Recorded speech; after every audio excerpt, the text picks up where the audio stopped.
Hello, everybody. Sorry I couldn't be with you today, but I am going to use this time, though, use this video to go over these four examples. So what we're going to be doing today is the grouping method. So you will need this, all right, and you'll need to go to the part where it says factoring by grouping. All right, so there's four examples there, excuse me, and I'm going to go through each four of them. So let's have a look at the first one right here. So when you're grouping or when you're using the grouping method, there's always going to be four terms. All right. So whenever you have a polynomial that has 1, 2, 3, 4 terms, always think to yourself, you're going to use the grouping method.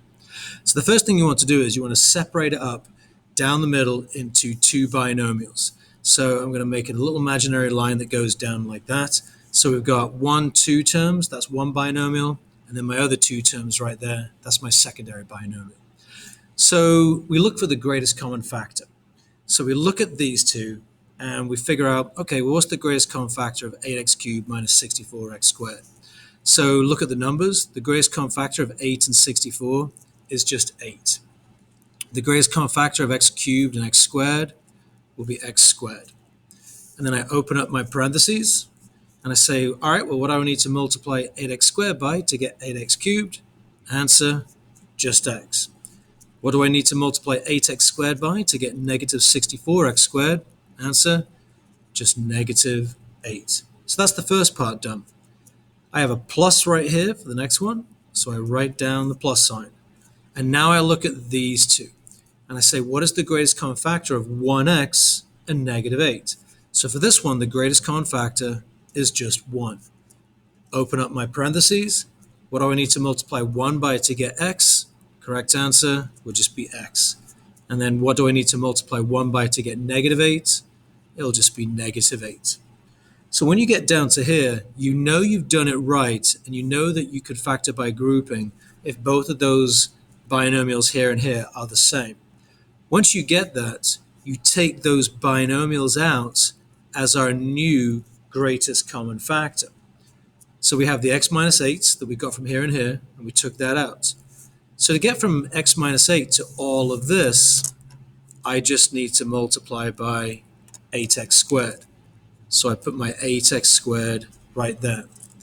And then to get from x minus 8 to all of this, I just need to multiply it by that positive 1.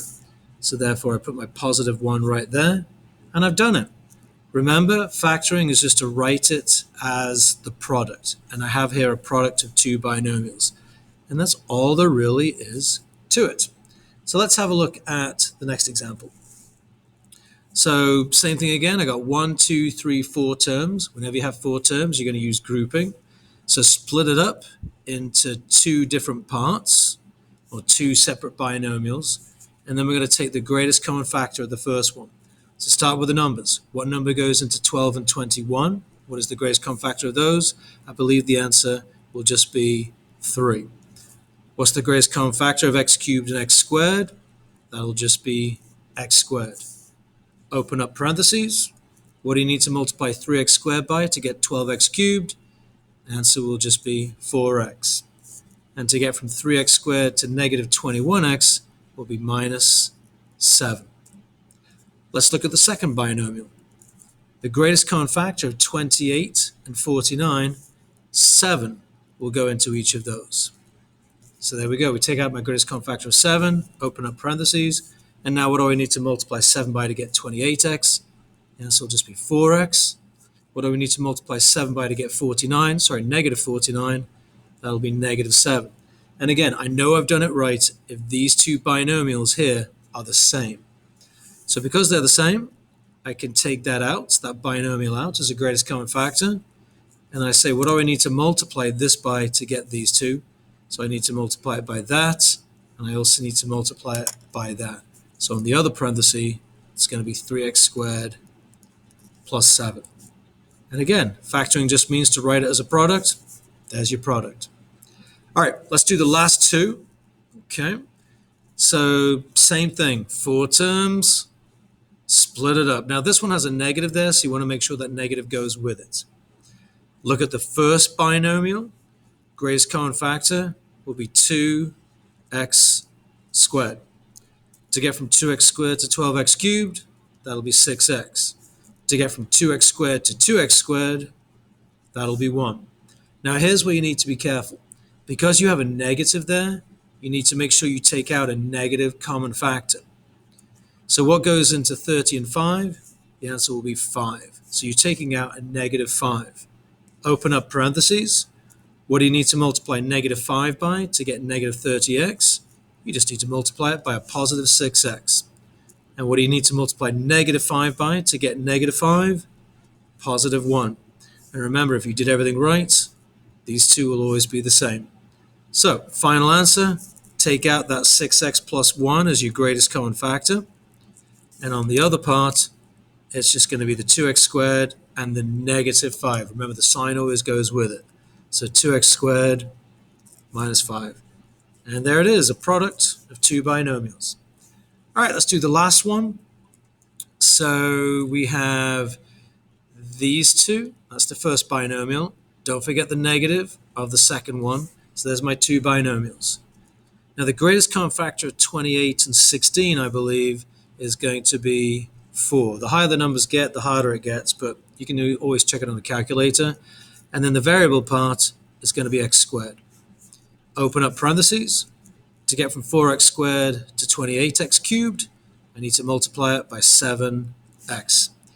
To get from 4x squared to positive 16x squared, I just need to multiply by 4.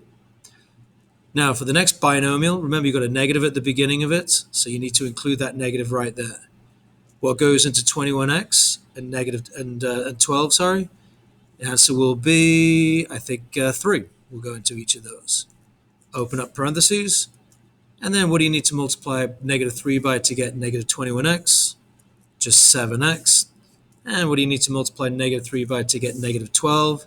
That'll just be positive 4. And again, you know you've done this right if these two binomials are the same.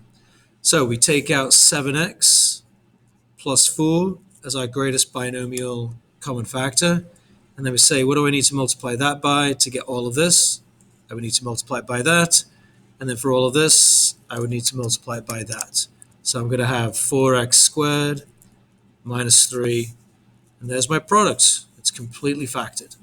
And that's all there is to it. So you can see the process doesn't change. It's just repetition.